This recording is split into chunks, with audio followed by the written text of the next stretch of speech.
మనలో నివసించువాడా, స్తుతికి పాత్రుడా, స్తుతియాగముగా నీ సేవలో ప్రాణార్పణ చేతుడే. అయ్యా స్తుతియాగముగా నీ సేవలో ప్రాణార్పణ చేతుడే. స్తుతియాగముగా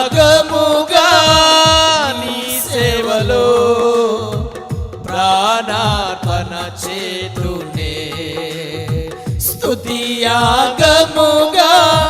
నీ సేవలో